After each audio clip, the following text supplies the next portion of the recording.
5월 30일 날 패스원에서 진행했던 시험이거든요. 1번부터 바로 해설하겠습니다. 제가 공개한 문제에는 문제 해설 부분이 아마 없을 거예요. 그냥 설명을 드리면서 그냥 처리하면 될 것 같기도 하고 해서 빠르게 접하는 게 나을 것 같기도 하고 해서 뺐고요. 자, 여기서는 그냥 바로 해설을 보도록 하겠습니다. 자, 일단 다음 문헌분류 이용자적 측면에서 이용자적 측면의 효과. 자, 이게 어디 측면이란 말로 오면 제가 항상 알아둬라고 얘기했던 게 주어를 넣어서 한번 읽어봐라 라고 말씀을 드렸을 거예요. 주어를 넣어서 한번 읽어봐라. 그러니까 주어가 나오는 게 상당히 중요한데, 그게 바로 이제 넣어서 읽어보면 우리가 어느 정도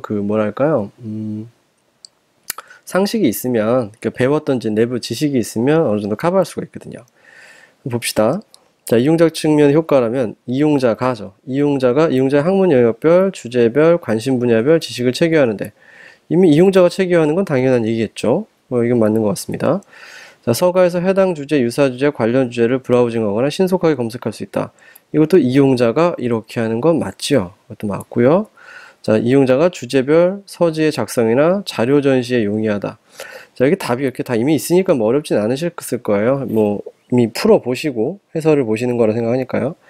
자, 이용자가 주제별 서지 작성을 한다? 말이 안 되죠. 자료 전시에 용이하다? 이용자가 한다? 말이 안 되죠. 답이 당연히 3번이 됩니다. 그러니까 요거는 키워드 위주의 우리 문제 풀 때요. 문제 풀 때 중요하게 볼 만한 게 이 주어의 존재예요. 이걸 넣고 본다. 그러니까 특히 어디 측면, 어디 입장 이런 말이 나오면 어디 측면이냐, 어디 입장이다 이런 말이 나오면 이거는 뭐만 잘 잡아내면 된다? 주어만 잘 잡아내면 어렵지 않게 볼 수 있습니다. 그러니까 자료 전시 이거는 당연히 도서관이나 사서 쪽에 사서들의 입장이라고 얘기를 할 수 있겠죠.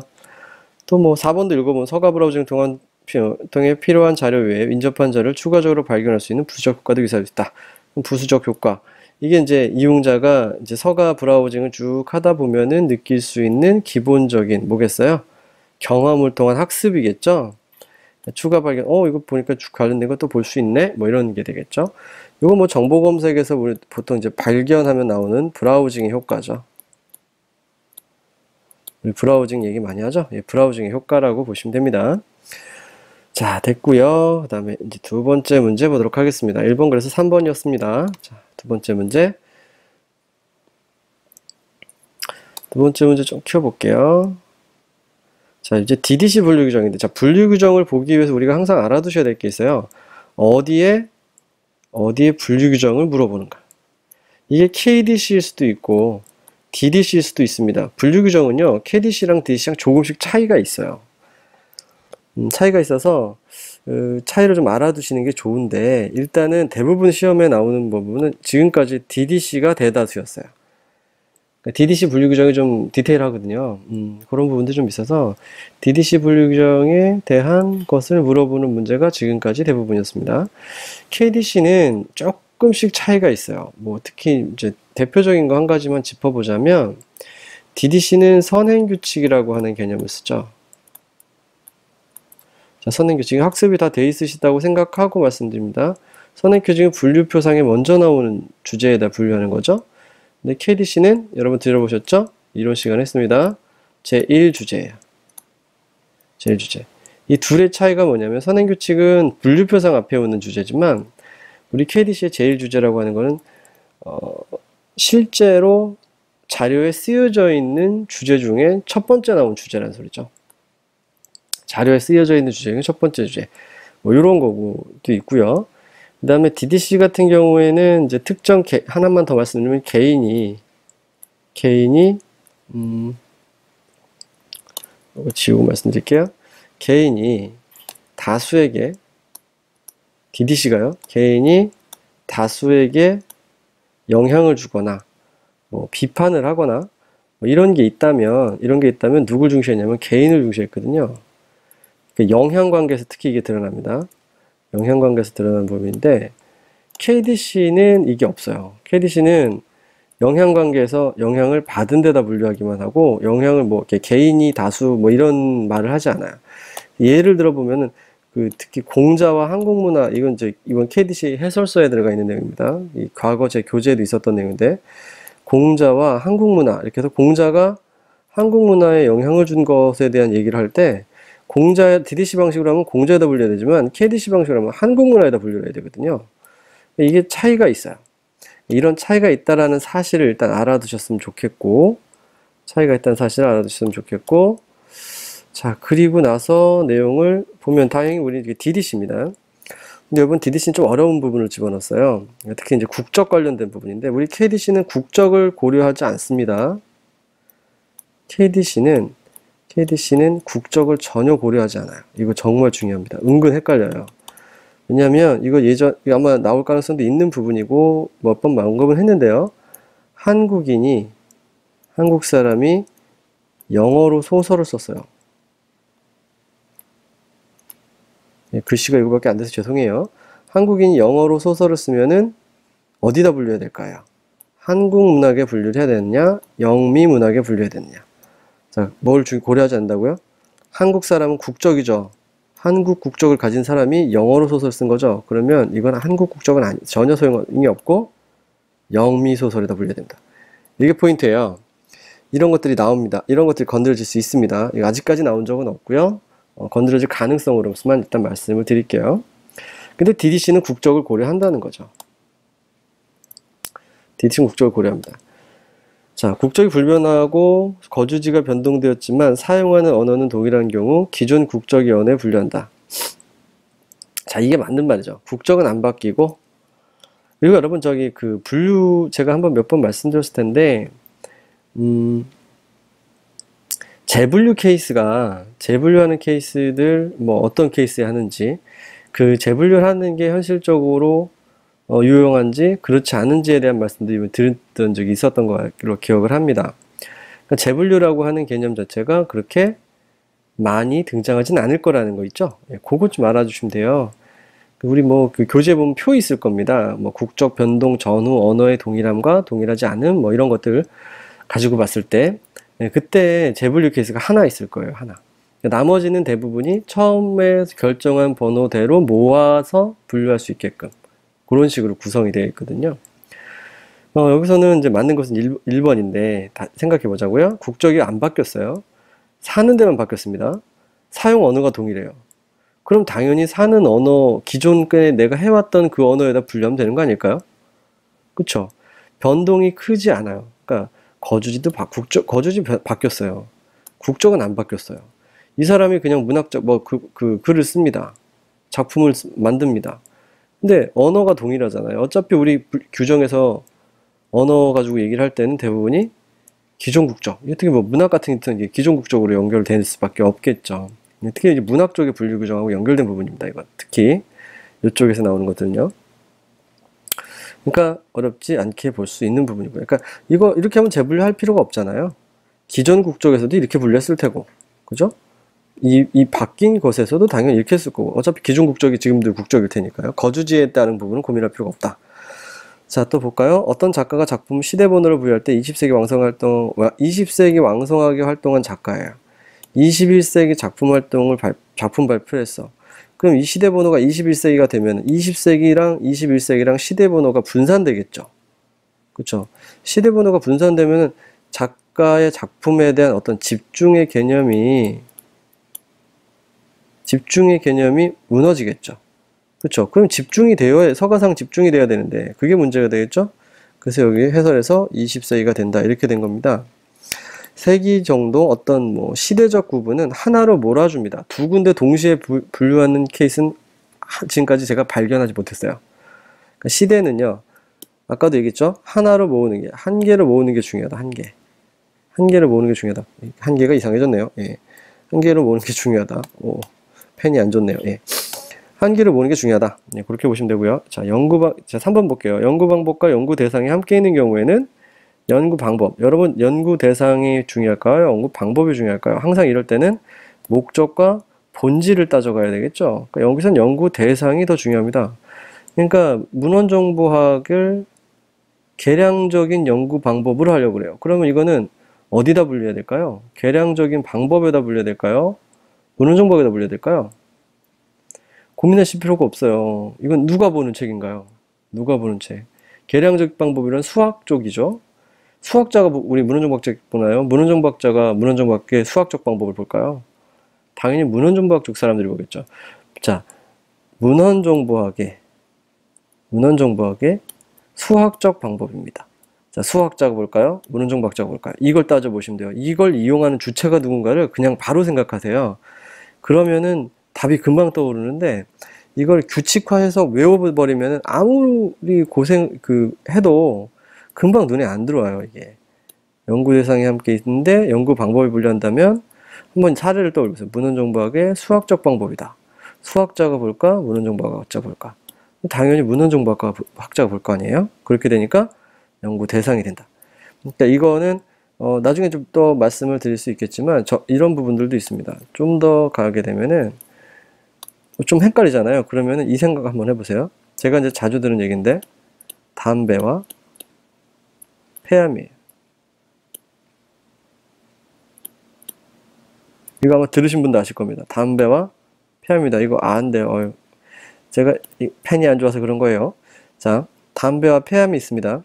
자, 담배, 폐암. 이거 누가 썼을까요? 자, 딴 거 고민하지 마시고 저자 한번 생각해 보세요. 저자. 이거 누가 썼을까요? 의사가 썼을까요? 농부가 썼을까요? 그죠? 의사가 썼을까요? 농부가 썼을까요? 당연히 의사가 썼겠죠. 이쪽 분야 연구자가 썼겠죠. 그쵸? 이렇게 생각하시면은 주제 선정이 금방 나와요. 주제가 금방 선정돼요. 그러니까 우리가 본능적으로 이거 답이 뭐다 알고 있을 수가 있어요. 특히 이런 저자들은. 이런 문제들은요. 어떤 의미인지 아시겠죠? 오케이? 자, 그거 좀 알아두세요. 이거 당연히 의학에다 분류해야 되는 겁니다. 폐암의 분류교가 중요한 게 아니라 의학 쪽에 가야 되겠구나. 어느 쪽으로 분류해야 되겠구나. 방향성을 설정하는 게 되게 중요합니다. 자, 또 볼까요? 동등한 위치의 이거 아니죠? 잘못 봤네요. 자, 위에 문제를 읽어야 되는데. 동등한 위치의 0과 1부터 9의 선택권이 있는 경우 0으로 시작하는 세목은 피해야죠. 피한다죠. 그래서 이게 의미하는 것은 이거 작년 시험인가 나왔죠? 아마 제로 규칙이라고 하는 개념입니다. 자, 이 0이라고 하는 것은 DDC에서 상당히 많은 용도로 사용을 하고 기능을 좀 가지고 있는 부분이 있어요. 어차피 0은 주제값을 가지고 있지 않거든요. 어떤 주제값을 가지고 있지 않습니다. 그럼 0은 주제값을 가지고 있지 않기 때문에 무슨 용도로 사용이 되냐면 어떤 기능을 하게 돼요. 그래서 보통 한 3가지 정도의 기능을 하는데 패싯 기호로서의 기능을 좀 많이 하고요. 그 다음에 세 자리를 채우기 위해서 또는 기호 중복을 피하기 위해서 기호 중복 회피를 위해서 사용합니다.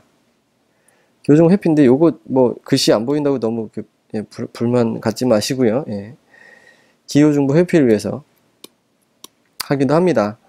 뭐 슬라이드로 이제 이미 설명드린 몇 번의 부분도 있고 하니까 참고하시면 될 것 같습니다.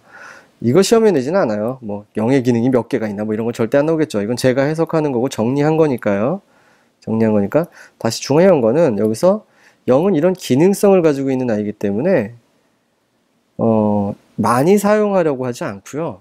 사용을 좀 줄이려고 합니다. 자, 생각해 보자고요. 패시브 기호로서 0만 하나 생각하더라도 여러분 패시브 기호를 뭐라고 비유하자면 본드예요. 본드. 여러분 본드 많이 쓰는 게 좋아요? 안 쓰는 게 좋아요? 응? 본드 많이 안 쓰는 게 좋죠? 뭐 만들 때, 이어 붙일 때 본드 안 쓰는 게 좋잖아요. 그럼 0은 안 쓰는 게 좋다는 얘기예요. 네? 그런 식으로 생각하시면 됩니다. 간단하게 생각하자고요. 너무 어렵게 생각하면서 쉬운 걸 놓치는 경우가 많아요. 자, 이렇게 해서 답은 1번. 설명이 길었네요. 자, 이번 또 볼까요? 한국 문헌분류 사유에 관련된 설명으로 바른 것을 골라라. 자, 해당 문헌 총록은 최초의 유교목록으로 임진왜란 이후 작성되었다. 이건 100% 맞네요. 그죠? 100% 맞고. 제실도서 목록은 조선조에 있어 가장 방대한 사분법의 목록으로 여기까지 맞아요. 자, 한번 볼까? 종래 조선조 특유의 사부율법을 발전적으로 계승하지 못했죠. 이거 틀렸네요. 그러니까 이게 제가 비유했을 때 이런 말씀 많이 했어요. KDC 생각하자고. KDC 요 말 할 수 있어요. KDC도 종래에 우리 분류법을 발전적으로 개선 못하고 DDC를 베꼈잖아요. 그렇죠? DDC 따라 했잖아. 뭐 그런 식의 얘기입니다. KDCP가 DDC랑 똑같지 않거든요. KDCP 같은 경우는 KDCP를 KDC도 이렇게 얘기할 수 있어요. KDCP를 발전적으로 계승하지 못하고 DDC를 따라갔다. 이렇게 얘기할 수 있는 거랑 똑같은 논리입니다. 자, 그래서 나는 틀렸고요. 자, 그 다음에 펜을 좀 바꿔볼게요. 두께를. 자, 그 다음에 누판본은 주로 각판본이 뭔지 인쇄한 판본입니다. 인쇄한 판본을 수록하고 있기 때문에 규모가 매우 아주 적어요. 찍은 책의 종수에 비해서 판본 자체는 종수가 적습니다. 당연한 얘기겠죠? 그래서 얘도 틀렸고요. 최조대장 목록은 발음이 꼬이네요. 최사위가 편차는 가장 오래된 3장 분류법의 목록으로 추정된다. 왜냐하면 초조대장 목록은 이걸 현존하지 않아요. 현존하지 않기 때문에 추정된다는 말을 쓰게 됩니다. 아시겠죠? 가장 오래된 3장 분류법 목록으로 추정된다. 그래서 라가 맞습니다. 답이 1번이네요. 밑에 해설도 다 들어가 있죠. 그래서 종래 조선조 사업 발전적으로 개선하지 못하고 중국 사고전서 총목제의 분류법을 채용해서 근데 이제 유목내 저록의 배열이 자국 우선이다. 이 말은 이제 저렇게 생각하면 된다 그랬었죠. KDC 생각해 보세요. 아까 DDC를 베꼈으나 발전적으로 개선하지만 DDC를 베꼈으나 뭐는요? 유목의 배열은 자, 한중일 기억나시나요? 한중일, 영, 독, 불 이렇게 가고 있었죠? 한중일, 영, 독, 불. 그러니까 여기 유목의 배열은 한중일, 우리 자국 위주로 먼저 배열했다. 이런 식의 얘기를 할 수 있다는 거죠. 자, 다음에 다를 보면은 주로 각판 부분을 수록한 것이기 때문에 규모가 작다. 됐고요. 서면, 권자, 편찬자, 약해, 간략한 해설이에요. 장판, 인자수 순으로 기술한 해제 서목이다. 어지간한 거 다 해제입니다. 제실도서 목록 제외하고 해제가 다 있어요. 우리가 이제 봤던 주요 내용 중에선 책판 목록 중에서 가장 잘 만든 거예요. 권위 있고 잘 갖춰져 있다고. 그러니까 평가를 참 좋게 받고 있는 책판 목록입니다. 네, 그 정도 알아두시면 될 것 같아요. 자, 그 다음에 4번 보겠습니다. KDC 6판 일부분을 정해서 불교 부열 때 바른 거. 이건 이제 하나씩 보면서 할게요. 자, 회화교육과정인데 회화교육과정에서 374.64. 자, 요걸 볼게요. 374.64. 그러면은 자, 일단 교육과정에 대한 부분으로 가야 될까, 회화로 가야 될까를 고민하셔야 될 텐데 여기는 어딜 봐도 조건 내에 뭐가 없죠? 조건 내에 회화라고 하는 게 없죠. 자, 그러면 우리는 이제 어떻게 분류를 하냐면 이거는 회화보다는 교육과정 위주로 분류를 하는 것이 지시가 되어 있는 거예요. 그럼 교육과정에 가서 보니까 회화를 적용할 수 있는 방법을 얘네가 이렇게 넣고 있네요. 그러니까 가능하겠다. 이게 들어가 있으니까 가능하겠다라고 보시면 될 것 같습니다. 자꾸 지워지네요. 자, 그 다음에 그러면은 결론적으로 전주제 구분이니까 육사가 맞냐라는 거죠. 자, 이번에 암기법이 하나 제보가 됐는데 그분들께 정말 감사드리고요. 이번에 꼭 합격하셨으면 좋겠어요. 예술, 자, 미사용 기호, 그 다음에 죄송합니다. 예술, 미사용 기호, 그 다음에 조각, 공예, 서예, 그 다음에 회화, 그 다음에 사진, 음악, 그 다음에 공연예술, 매체예술이죠. 공연예술, 매체예술, 그 다음에 오락. 이렇단 말이에요. 이게 미사용 기호예요. 미사용 기호. 자, 이거를 이렇게 외우시더라고요. 에미야 말고 예미야. 조공서. 이 회사 이름이 조공서야. 회사. 조공서 회사에서 음악 공연, 음악이죠. 음악 공연하러 오라더라. 이렇게 외웠어요. 아주 감사드려요. 예미야 조공소 회사에서 음악 공연하러 오라더라. 이렇게 되는 거죠. 그래서 여기 6, 1, 2, 3, 4, 5 이렇게 가는 거죠. 회화가 회사에서의 회죠. 그러니까 이게 6502 회화가 되는 거죠. 6502 회사, 회화. 새로 기법 하나 들어봐서 바로 말씀드렸습니다. 자, 그러니까 64는 틀렸네요. 이건 틀렸고. 그럼 65로 바꿔야 되겠죠? 그래서 여기 답에 65. 374.65라고 되어 있습니다. 자, 그 다음에 영어 교육과정의 수행평가. 이렇게 되어 있는데, 이제 교육과정인데, 영어도 들어가 주고, 그 다음에 지금 수행평가를 넣어야 돼요. 수행평가가 어디 있냐면은, 여기에 수행평가가 보입니다. 여기 수행평가가 보여요. 자, 그러면은, 이거와, 그 다음에 영어와 저 수행평가와 교육과정을 어떻게 이어갈까? 그거에 대한 고민을 해야 되겠죠? 자, 근데 이제 여기서 단서 조항이 어디 달려 있는지를 확인을 하는 게 일단 핵심이에요. 그래서 도서관에 따라 각과 교육 아래서는 0을 붙여 373.1부터 78 같이 세분할 수 있다라는 말이 들어가 있죠. 요걸 가지고 한번 해보자라는 겁니다. 물론 이제 다 임의 규정이니까요. 그러면 여기 별법이 빠졌네요. 못합니다. 별법 넣어주셔야 되고요. 뭐 캐디시 우판의 특징이니까 그냥 알아두시면 될 것 같아요. 자, 그럼 일단은 영어로 하려면 우리는 이제 어떻게 넣어야 되나요? 374에다가 영어가 요걸 끊어봐야 돼요. 끊어볼 수 있어야 됩니다. 영어가 들어가야 되는 자리에 전주제 구분으로 들어가야 되겠죠? 740이 들어가야 되는데 잘못 가 있네요. 73으로 틀렸어요. 여기서 틀렸네요. 자, 740에서 이제 0 빠져야 되는데, 그쵸? 자, 그 다음에 또 뭐를 붙이고, 이렇게 하고 나서 0을 붙이고, 373.1부터 78과 같이 세분할 수 있다. 이렇게 돼 있죠. 그럼 위에 있는 것처럼 세분할 수 있다는 얘기죠. 373.1부터 78과 같이 세분할 수 있다인데, 이때는, 우리 베이스 넘버랑 팔로잉 찾기 있었죠? 373.1부터 78.78. 그러면 여기서 following은 뭔가요? 373이죠. 373 끊어내고 7만 붙이면 되겠네요. 그럼 여기 뒤에다가 5가 웬 5인가요? 7만 붙이면 되겠죠.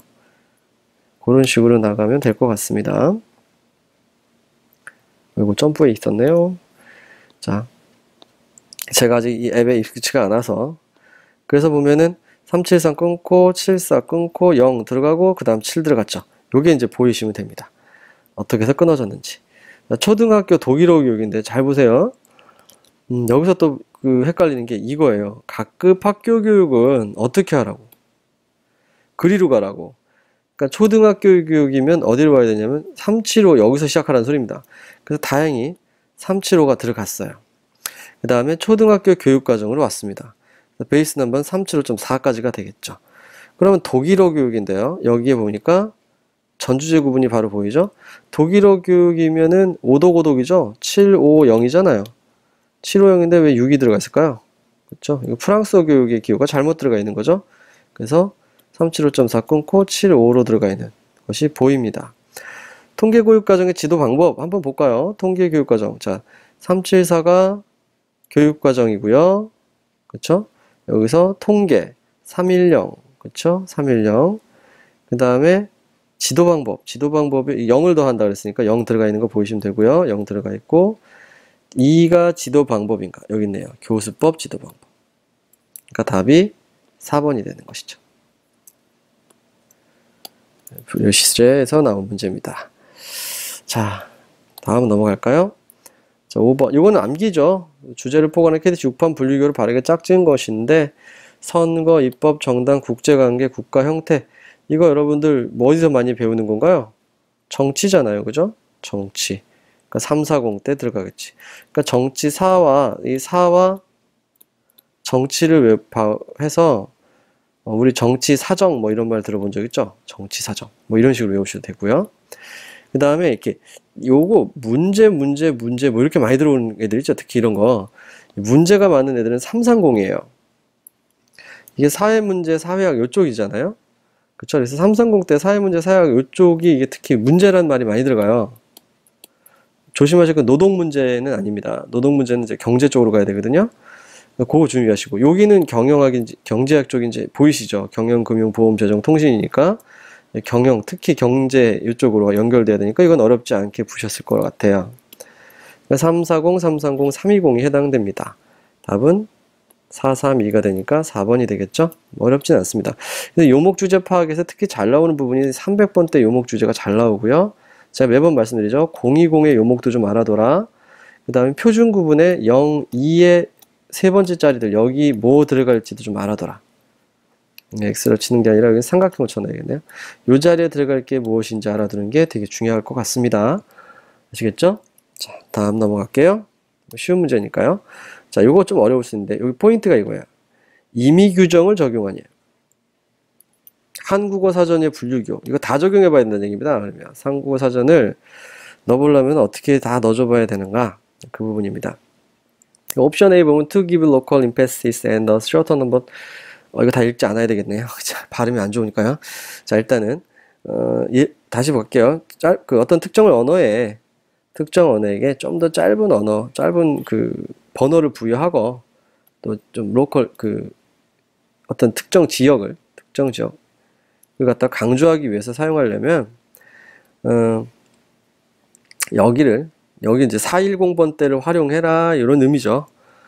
그래서 러시아어예요. 러시아어를 한번 하고 싶다. 그러면은 여기다 베이스 넘버 41을 놓고 그 다음에 410부터 40 아래 들어가 있는 내용에 따라 지시에 따라서 분류해라. 네, 그 소리입니다.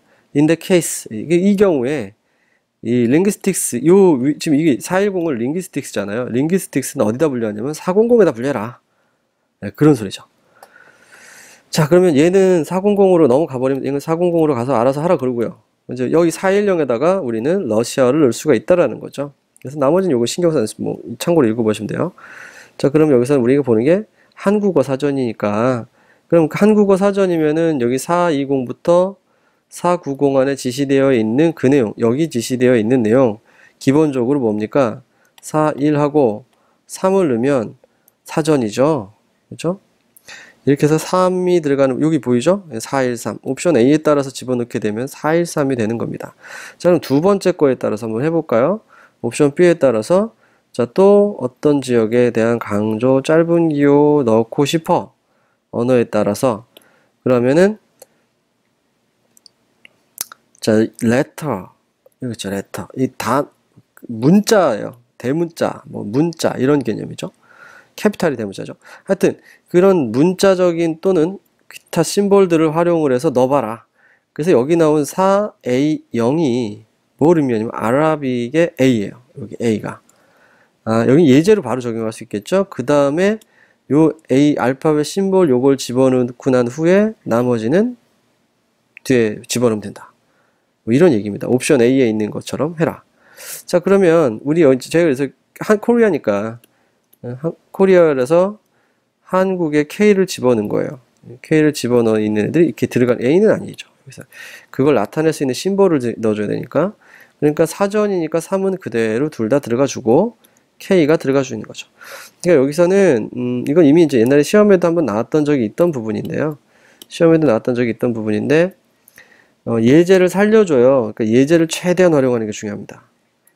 예제를 최대한 활용해서 적용하셨으면 어렵지 않게 푸셨을 거라고 생각합니다. 자, 이제 6번 넘어갔고요. 해설이 점점 길어지네요. 좀 빨리 할게요. 이재철 한글순 도서교법에 관한 설명으로 옳은 것을 고르시오. 현재 국내에서 동양자료 도서교로 가장 널리 사용되는 수입순교법이다. 이재철 한글순 도서교법은 저자교법이죠. 수입순 아니죠. 동일 저자의 서로 다른 서명을 가진 저작들이 저자기호를 부여한 결과 기존자와 동일한 기호를 갖게 될 경우 저작기호를 조정한다. 답이 2번이네요. 옳은 거 맞네요.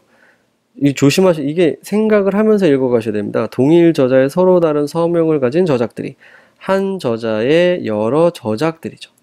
저작기호를 부여한 기존 저자와 동일한 기호를 가져올 땐 당연히 저작기호까지 똑같아지니까 저작기호를 조정해야 되겠죠. 그러니까 동일 저자가 어떤 뭔가 중복이 나온다면 저작기호를 조정하는 거고요. 서로 다른 저자가 임에도 불구하고 기호가 동일하게 나온다면 뭘 조정해야 되나요? 그땐 저자기호를 조정해줘야 되겠죠. 그 부분입니다. 자, 3번. 전기서의 경우 전기 피전자를 저자기호 안에 기입하여 저자의 성을 기호한다. 전기는 피전자가 저자기호 안에 들어가는 게 아니죠. 피전자가 저자가 되고 저자의 성을 가지고 기호를 하고 저자의 성을 저자기호 안에 넣어줘야 되겠죠. 그러니까 이게 지금 뭔가 말이 좀 틀어져 있어요. 그러니까 전기서의 경우 피전자 기호와 저자의 성을 저자기호 안에 기입한다. 이걸 따라가 주셔야 되거든요. 요거는 주의사항입니다. 아주 잘 나오는 영역이니까 꼭 알아두세요. 자, 권호 및 복봉기호는 도소기 행을 달리에 기입하되 일반적으로 권호기호는 붙임표고 복봉기호는 등호죠. 네, 그게 들렸죠? 자, 요거에서 답이 2번이 되겠습니다. 자, 8번 볼까요? 이거는 카페에도 질문이 잠깐 있으셨는데 착각하기 좋은 부분입니다. 이거는 제가 영어로 일단 우리가 좀 영어로 나오면 좀 낯선다는 걸 많이 느끼시는 경우가 있어요. 낯설어 하시는 분들이 많아서 낼 때도 좀 조심스러울 때가 있습니다. 자, 한번 볼게요. 엘빈 토플러입니다. 그러면 기호는 뭘로 만들어야 되죠? 토플러를 가지고 만들어야죠. 자, 일단은 저자기호법은 성을 가지고 기호화를 해야 되잖아요. 그쵸? 그 토플러를 가지고 만들어야 되는데 엘빈에 A가 들어가서 바로 틀렸습니다. 그쵸? 토플러에서 TOF면 요쪽 644가 들어가 줘야 되겠네요. 그러니까 T644 뭐 이렇게 좀 들어가 줘야 될 텐데 이거 완전 뭐 잘못 들어가 있죠?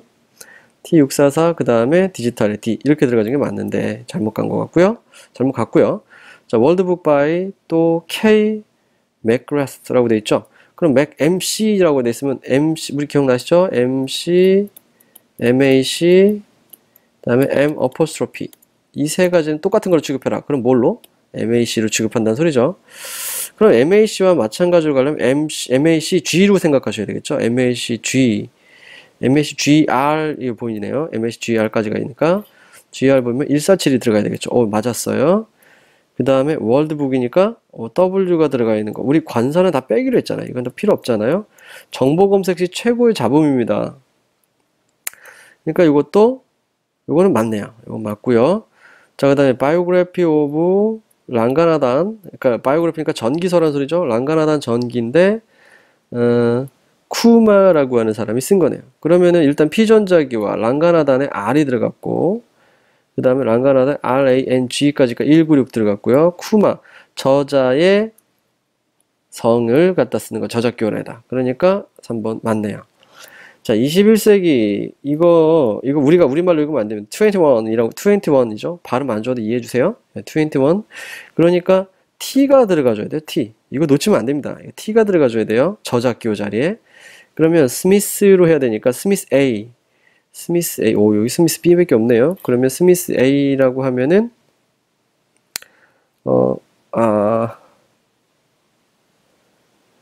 자, 6, 5, 2가 들어가 있는 거.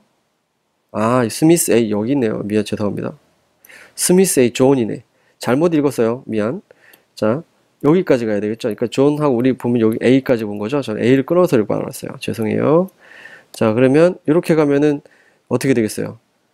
S, 6, 5, 2, 그 다음에 요 T, 여기 이렇게 들어가야 되겠죠? 그래서 맞아요. 이 T가 어디서 온 건지 확인하시는 거. 그게 핵심이죠. 답은 틀린 거 하나 고르는 거였죠? 1번입니다. 이렇게 나왔을 때 좀 당황하실 수가 있어요. 특히 내가 알던 상식하고 하나가 더 들어가 있지 않으면 어려울 수 있거든요.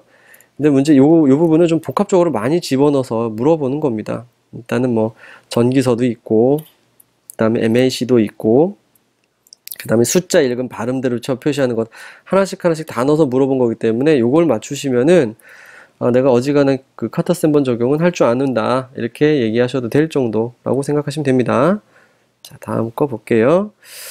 자, KDC를 적용한 문학자료. 이제 KDC 문학 분류 규정이네요. 문학자료 분류 규정. 옳지 않은 거. 한국인 아까 했던 거죠. 영어로 쓴 우리 국적 고려하지 않는다고 분명히 말씀드렸습니다. 한국인이 영어로 쓴 소설은 843에 분리하지 않고 813에 분리한다. 뒤집어졌죠? 틀렸죠. 그래서 답이 1번이네요. 바로 나오네요. 그러니까 문학은 원칙적으로 원작품에 사용된 국어 아래 분류하고 주제나 저자의 국적에 따라 분류하지 않는다. 제가 국적 고려하지 않는다고 말씀드렸어요. 국적 이거 신경 쓰지 마세요. 한국인 영어로 쓴 소설은 여기 분류한다. 자, 그 다음에 이런 거 좀 곤란하니까 우리 한번 생각해 보면서 상식선에서 판단하자라고 말씀드렸을 겁니다. 무조건 외우는 거 의미 없습니다. 왜냐면 말이 살짝 바뀌면 다 틀려요. 그러니까 무조건 외우니까 최대한 이해하려고 노력하시면서 암기하시는 게 좋을 것 같아요. 시인의 철학 또는 철학적 사고를 다룬 저작은 문학에 분류한다. 여러분, 시인의 철학자, 시인이자 철학자이면 사람들에게 철학자로서 많이 알려져 있을까요? 시인으로서 많이 알려져 있을까요? 특히 시인 같은 경우는 철학적 사고할 수 있겠죠. 그리고 여러분, 문학적 저작을 찾는 사람이 많을까요? 철학적 저작을 찾는 사람이 많을까요? 문학적이 월등히 많아요. 그래서 이런 말을 하죠. 시인의 철학 또는 철학적 사고를 다룬 저작은 문학 아래 분류하는데 이런 저작은 철학보다 문학과 관계가 더 밀접하기 때문이다. 왜 그런지 우리 이해할 수 없어요. 그럴 땐 이렇게 생각하자고요. 철학책이 많아, 문학책이 많아. 문학책이 많아. 그럼 문학을 찾는 사람이 많아, 철학을 찾는 사람이 많아. 문학을 찾는 사람이 많아. 그럼 문학에다 분류하는 게 더 많이 이용되지 않겠어? 라고 생각하시면 된다는 거예요. 어차피 우리 분류 규정은 많은 사람이 이해할 수 있도록 하는 방법에 따라서, 그리고 그 많은 사람과 이해하는 방법을 찾아본 게 그 저자의 어떤 뭐랄까요, 의도, 강조, 뭐 이런 쪽하고 연결되는 지점이었죠. 자, 봅시다. 3번. 이것도 얼마 보면 되게 헷갈린다고 생각할 수 있는데 이거 별거 아니에요. 자, 생각해 보세요. 산문시는 시인가요? 산문인가요? 시죠. 시극은 극인가요? 시인가요? 극이죠. 그럼 당연히 거기다 분류하는 거죠. 자, 사적인 사연의 일반적 서간을 두 사람의 왕복 서간은 표제지에 나타난 최초 사람의 전기 아래 분류한다. 그러니까 자, A라는 사람이 B에게 편지를 보낸 겁니다. 그러면 이 사람이 중요한가요? 이 사람이 중요한가요? 이걸 따지는 건데요. 봐봐요. 사적인 사연의 일반적 서간으로 두 사람의 왕복서는 표제지에 나타난 최초 사람 전기아래 분류한다. 이렇게 돼 있단 말이죠. 자, 맞는 말인데 이렇게 생각하자고요. 자, 우리 자료 조직에 은근 숨어있는 큰 원칙 하나가 순서에 대한 원칙입니다. 순서. 제가 이거 자주 말하는데 요즘 들어서 특히 많이 강조하는 거거든요. 순서는요, 뭘 의미하냐면 중요도를 의미해요. 그러니까 중요도를 별다르게 파악할 수 없다면 순서에 의존합니다. 그래서 우리 기억나세요? 모두 동일 조건, 동등 조건이에요. 동등 조건에 두 가지 주제가 있어요. 동일 조건에 두 가지 주제가 있어. 그럼 앞에 나온 주제가 중요해? 뒤에 나온 주제가 중요해? 특히 KDC. 이거 제일 주제를 물어보는 거죠. 앞에 나온 주제들 선택한다는 얘기죠. 이거 앞에 나온 주제 중요한 거 아닌가요? 그쵸? 제일 주제랑 똑같은 거 아닌가요?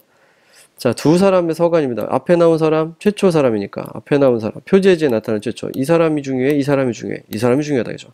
이건 여러 가지 논리로도 이해할 수 있습니다. 아까 봤던 것처럼, 방금 설명드린 것처럼, 제일 주제처럼 이해하셔도 되는 거예요.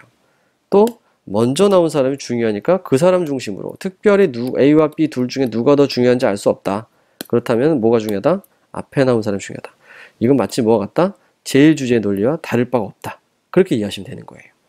어차피 선택하는 방법 자체는 일관성을 부여하는 것이 좋기 때문에 거기에 맞춰서 부여된다라고 이해를 하시면 될 것 같습니다. 자, 이제 다음 문제 볼게요. 이제 분류 이제 마지막인데요. UDC 보시면 줄교사는 UDC 초판에서 언어학의 의미로 사용되었다. 이건 조금 까다로운 문제인데요. 이 사는 초반에는 언어학의 의미로 사용이 됐어요. 이게 나중에 1960년대에 가서 이게 4가 8로 합쳐집니다. 그러니까 지금 초판에서는 이거 쓰였던 얘기잖아요. 말을 뒤집으면. 그렇죠? 그래서 가는 살아 있어야 돼요. 자, 사회과학의 비중이 가장 큰 분류표다. 여러분 다 아시다시피 19세기 말부터 20세기 초까지 UDC가 나온 이 시점, UDC가 고안되고 만들어졌던 그 시점입니다. 이때는 과학기술의 눈부신 발달이 있던 시절이에요. 여러분 아인슈타인이나 이런 장관들, 양자역학 이런 요즘 현대 물리학을 지배하는 거대 그 담론들 있죠? 얘네들 자체가 다 이때 나왔어요. UDC는 이것 때문에 만들어진 겁니다. 세계서지 편찬, 세계서지 뭐가 많이 늘어났으니까, 과학기술 분야 문헌이 많이 늘어났으니까 그래서 등장한 것, 이렇게 보시면 되겠죠? 그 다음에 그래서 이건 틀렸고요. 그 다음에 붙임표 1, 붙임표 9, 점 0, 어퍼스트로피는 본표 전분에 걸쳐 공통적용이 아니라 이거 특수부조표죠. 특수부조용이니까 일부에만 사용되는 거야. 그래서 틀렸고, 테이블은 1A부터 1K까지 9개가 있다 등 9개의 기호가 있습니다. 답은 라도 포함이 되죠. 가봐라 3번이 되겠네요. 네, 가볍게 보시면 될 것 같습니다. 자, 그 다음에 이제 목록으로 가요. 목록. 이번에 RDA를 좀 신경을 써봤어요. RDA 판상. 이 판에 대한 걸 물어봤던 적이 국중시험에도 한번 있었고 해서 기본적인 것 한번 넣어봤습니다. 처음에 이거 조금 더 어렵게 넣었다가 조금 조정한 거예요. 뭐냐면 대소문자 구별에 대한 부분도 눈에 좀 들어오더라고요. 작년 시험이었나? 보면 대소문자. 여러분 관용, 주의하셔야 돼요. 관용을 허용한다. 관용을 허용한다라는 이 표현이 있어요. KCR에 보면. 다른 데서도 다 그렇게 쓰고 있기 때문에 우리도 그렇게 하는 건데요. 만약에 모두 다 일반 명사인데, 모두 다 대문자로만 쓰여져 있어요. INSU 이렇게 돼 있다고 치자고요. 이건 제 이름이죠. 그러면 이거를 바꾸려면 첫 번째 글자는 대문자고 나머지는 이렇게 써줘야 되는 거거든요. 이런 식으로 이제 고유명사 아니라고 생각했을 때 일반적으로 갈 때 그래서 원래는 이렇게 냈었어요. force 요렇게 가서 여기다가 맨 뒤에 에디션을 그냥 아이고 에디션 요걸 그대로 갖다 써가지고 그러니까 여기 쓰여져 있는 그대로 갖다가 여기다 4번에다 넣었거든요. 그럼 너무 어려워질 것 같아서 그냥 이렇게 쉽게 3번으로 바꿔낸 겁니다. 자, RDA는 다시 이제 본론으로 들어갈게요. RDA는 원래 가장 중요한 거는 이용자 지향이에요. 이용자가 되게 편해야 된다는 겁니다. 그러니까 인식도 똑같이 했으면 좋겠다 이런 거죠. 가장 자연스러운 인식이 되었으면 좋겠다. 그러니까 first supplemented edition 이렇게 되어 있으면은 이거 자체가 그대로 약어 없이, 특히 약어 같은 경우는 특히 이런 약어들 있죠. 이런 거 같은 경우는 누구에게나 좋은 거냐면 사수한테 좋은 거다 이렇게 보는 것 같아요. 그래서 이렇게 되는데 그러면 이제 이거는 1번하고 2번은 우리 경험적으로 아닌 걸 알고 있으니까 그럼 이제 3번 아니면 4번이다 생각해서 여기다 좀 넣었었는데 이제 이것도 뭐 약어가 들어갔으니까 틀렸고 그래서 답은 3번으로 여러분 쉽게 선택할 수 있었을 겁니다. 라고 생각해요. RDA는 정보원에 나온 그대로 기록을 하는데 단 조심하셔야 될 점은 이렇게 쓴다는 거예요. 조금 키워볼까요? 자, 이렇게 대문자가 들어가 있다 하더라도 여기 이렇게 바꿔줍니다. 아까 관용 표현을 허용한다 라는 말 했었죠? 대문자 표현에서 그런 부분들이 있기 때문이에요. 자, 주의하시고요. 자, 다음 문제 볼게요. 자, KCR 사건 표지와 책임표상의 설명 중 바른 거. 종합표지나 대표표지를 지닌 합집에서 종합표지나 대표표지를 본표지 취급한다. 맞죠? 관련 표지 관련 정보가 긴 경우 석점 줄임표 사용을 적당히 줄여 적을 수도 있습니다. 또 뭐도 가능하죠? 주기도 가능합니다. 주기도 가능해요. 자, 그 다음에 언어가 다른 일단 여기서 바로 걸러볼까요? 가가 정확하게 맞으니까 아이고 잘못 넣었네요. 가가 정확하게 맞으니까 이거 4번 틀렸고요. 자, 그 다음에 나는 이렇게 생각해 볼까요? 주기가 없다라면 좀 애매하잖아. 그러니까 삼각형 쳐볼까? 자, 언어가 다른 둘 이상의 외국 어들은 외국 문자의 책임 표시를 지닌 경우에는 본문 언어나 문자. 본문 언어와 문자가 일치되는 게 아니라 이거 본표제죠. 본표제입니다. 이거 본표제라서 틀렸어요. 이거 다는 들어가면 안 되네요. 자, 그럼 라는 다 맞는데 라는 다 맞고 그러니까 라는 더 고민할 필요가 없죠. 라는 고민할 필요가 없고 빈칸을 주지 않고 연결을 기술한다. 그러면은 가 1번이냐 3번이냐의 고민이 되겠죠. 이런 경우는요. 완벽하지 않다. 다 채워져 있지 않기 때문에 틀렸다라고 해석하는 경우는 거의 없어요. 1번이 답인 게 맞습니다. 그러니까 이 말이 틀린 것은 아니잖아요. 조건에 추가 언급이 없을 뿐이지. 그렇죠? 일반적으로 딱 직관적으로 봤을 때 말이 맞다. 그럼 맞는 거예요. 보통. 그러니까 말이 맞다 싶으면 그게 맞는 편이니까 여기서 이제 그런 방식으로 조건을 따져가셔야 됩니다. 항상 조심하셔야 될 거는 객관식 문제의 상대성이에요. 상대성. 특히 방금 전에 본 거 상대성 좀 어렵게 볼 수 있는데 그럴 땐 판단하시는 방법은 이 말 자체가 그 조건이 없이도 성립될 수 있는 것이라면 이 말은 맞는 겁니다. 왜냐면 선생님 여기 더 들어가야지 더 완벽한 거 아닌가요? 그럼 더 완벽하다는 얘기는 뭐예요? 이미 이거는 틀린 건 아니란 얘기죠. 그 말을 좀 잘 잡아내셔야 돼요. 그럴 때 골라내시는 방법입니다. 그러니까 여기 있는 이 명제 자체가 틀리지 않았다면 이건 맞는 가능성이 높은 거예요. 그렇게 보시고요. 여기 이거 주의하세요. 다른 애들은 다 본문 언어를 따지는데 책임 표시만큼은 본 표제를 그렇게 따져요. 특히 여기서 뭐에 대한 얘기? 책임 표시입니다. 책임 표시. 책임 표시라는 거 꼭 알아두세요.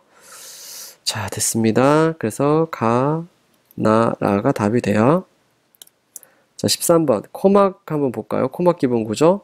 자, 레코드는 리더, 디렉토리, 가변 길이 필드로 구성되어 있다. 리더, 디렉토리, 가변 길이 필드. 가변 길이도 두 개 있죠. 가변 길이 제어와 가변 길이 데이터. 이렇게 돼 있죠? 그래요. 이거 틀린 거 아닙니다. 가변 길이 필드는 표시기호 첫 자리 숫자에 따라 0부터 9까지 불러고 나눠진다. 맞죠? 레코드의 22번째 자리부터 시작. 그러면 이것도 맞고 이것도 맞네요.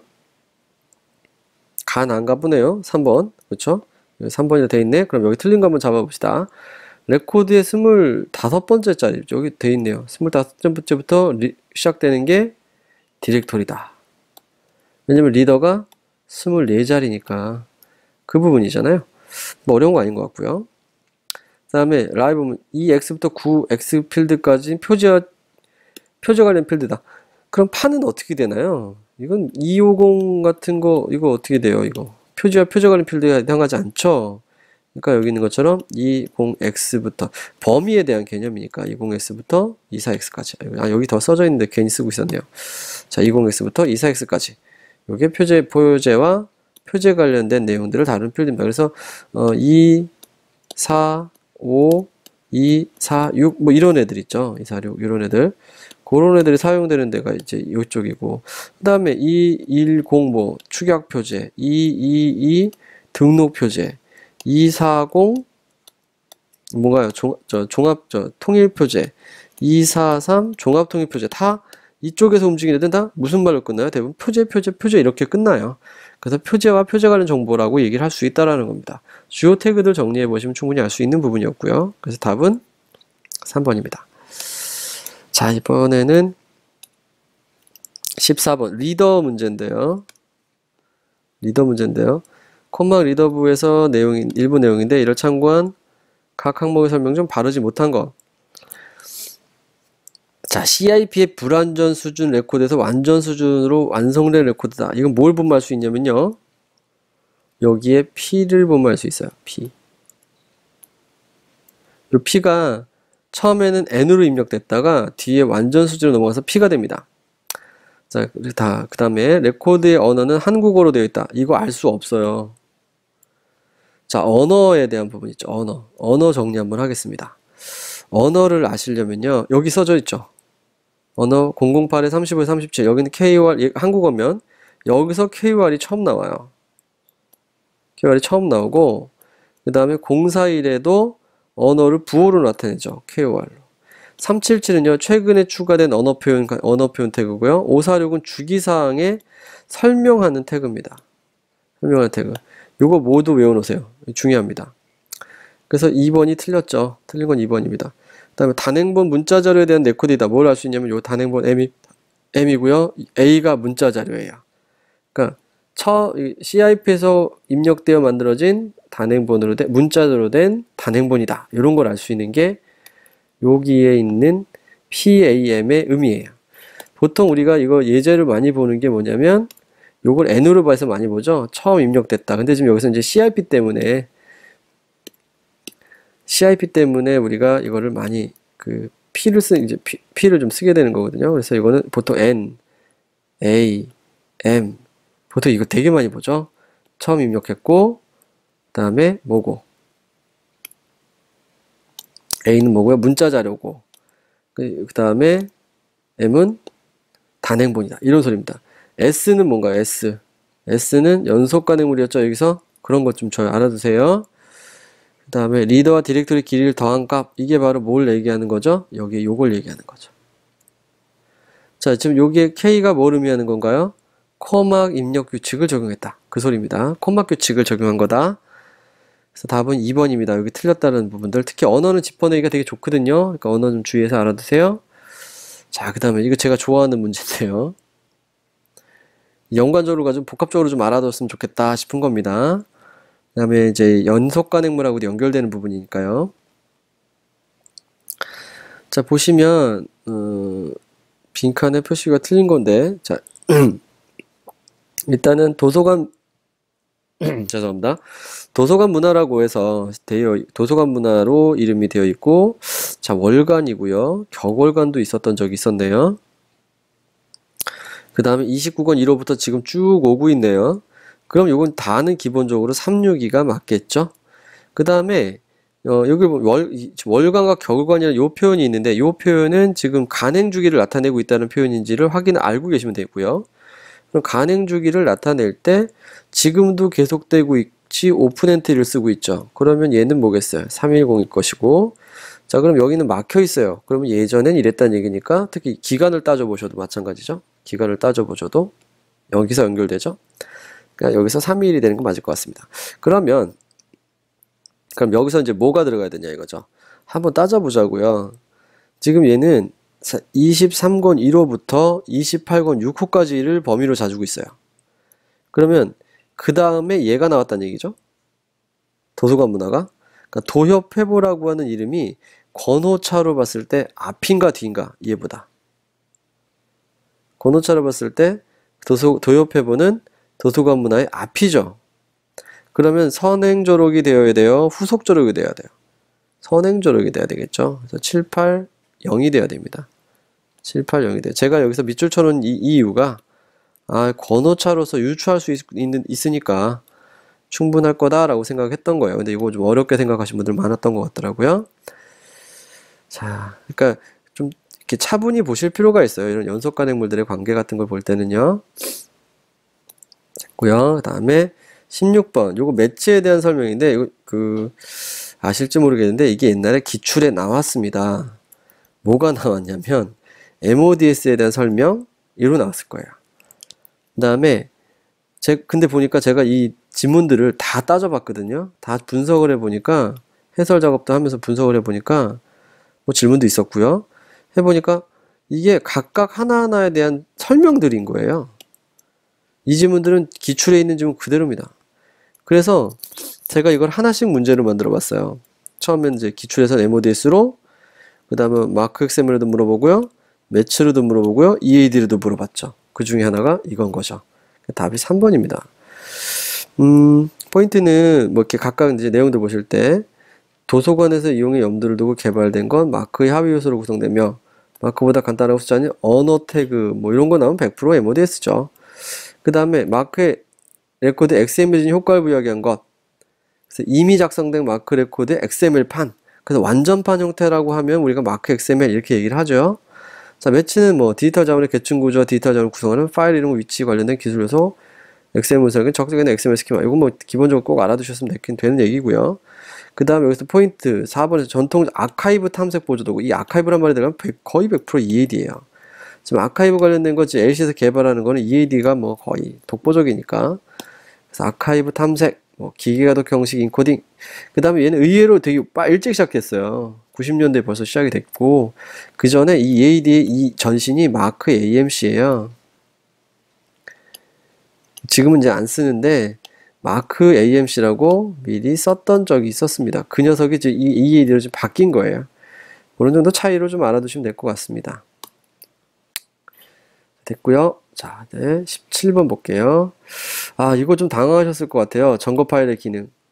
주제명 점거 파일의 기능이다. 이래서 좀 당황하셨을 것 같은데, 이 말이 좀 상식적으로 말이 안 된다는 걸 아시면 될 것 같아요. 여러분, 주제명 점거 파일은요, 뭘로 만들어지냐면, 주제명 표목표로 만들어져요.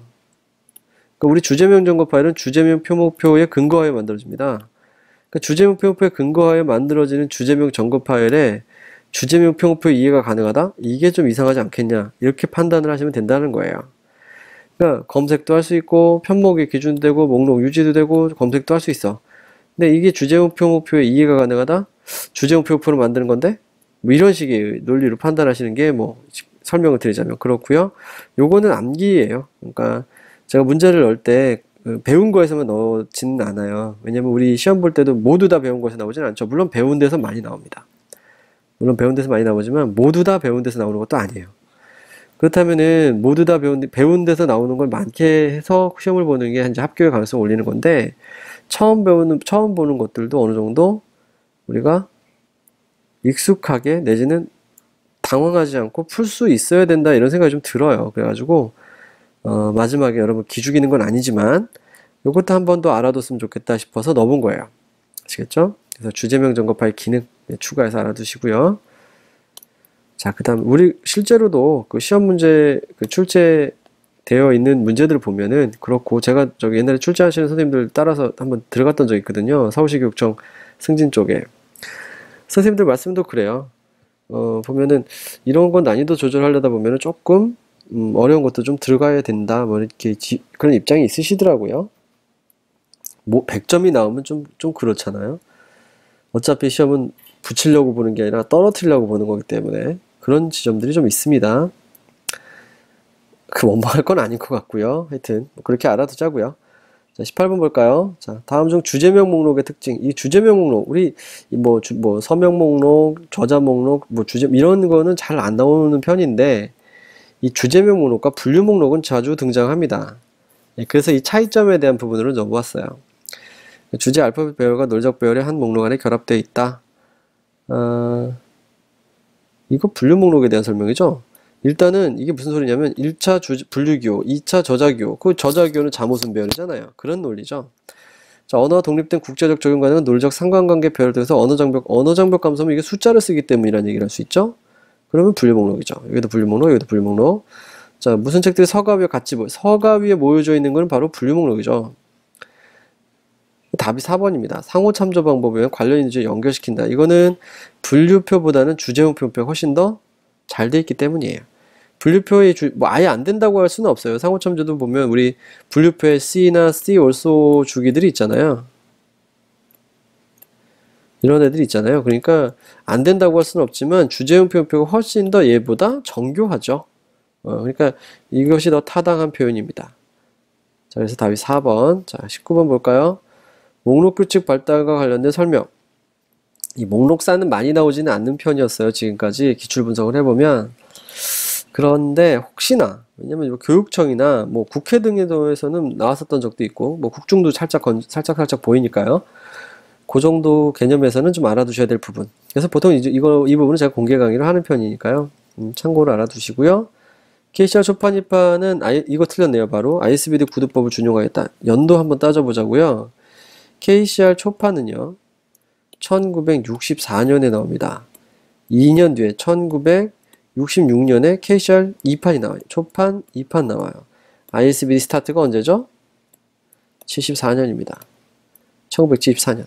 10년 차이나요. 10년 차이. 그러니까 자, 이걸 만들 때 나중에 나올 걸 대비해서 만들 수는 없겠죠. 그거예요.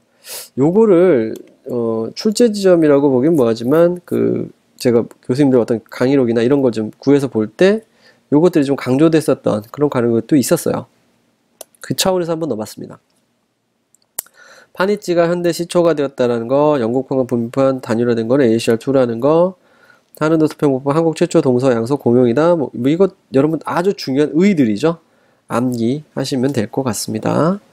해설 참고하시고요. KCR 3판은 1980년에 나와요. 80년대에 나오죠. 80년, 83년, 예, 80년, 83년이네요. 83년 요때쯤에 연대에 나오기 때문에 ISBD 구두법을 준용하였다 라고 할 수가 있죠. 왜냐면 실제로 KCR 3판에 대한 내용을 읽다 보면요. 자료 보면 ISBD가 나왔고 이제 국제적으로 어떻게 통일도 돼야 하고 하니까 우리도 이제 바꿔야 되겠다 해서 만든다 이렇게 되어 있어요. 그 부분하고 같이 알아두시면 될 것 같습니다. 자, 다음 넘어갈까요? 자, FRBR입니다. 이거 뭐 나오면 이게 컴퓨터 먹는 분들이 있는데 너무 겁먹지 마세요. 누구의 뭐라고 나오면 거의 대부분이 저작입니다. 누구의 뭐 이게 나오면. 그 다음에 판이라든가 번역이라든가 어떤 내용적인 변화가 나오면 거의 대부분 표현형이에요. 내용적 변화. 그 다음에 출판사 나오면요. 출판사 나오면 거의 대부분 구현형입니다. 왜냐면 이걸 이렇게 생각하시면 좋아요.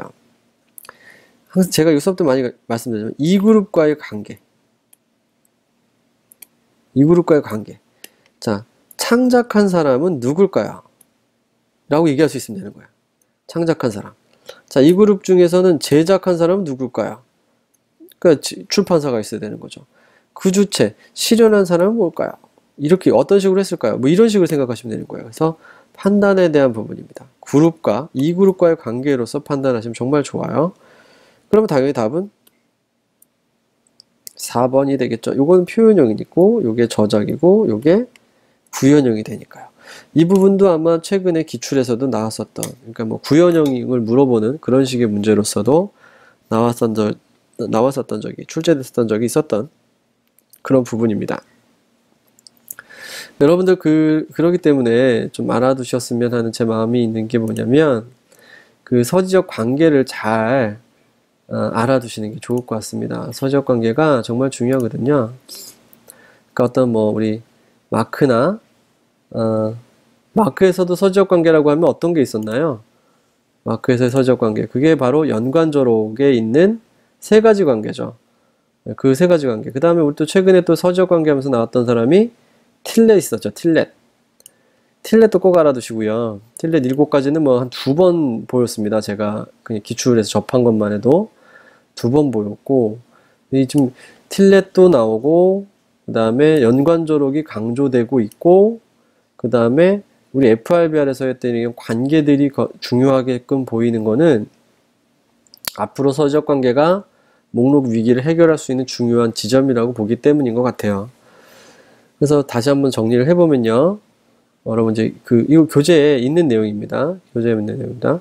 자, 여기다 쓰게 되면 더 지저분해지니까 눈만 사납잖아요. 자, 한번 해보죠. 1집단과 2집단의 관계 한번 생각해 보세요. 자, 1집단과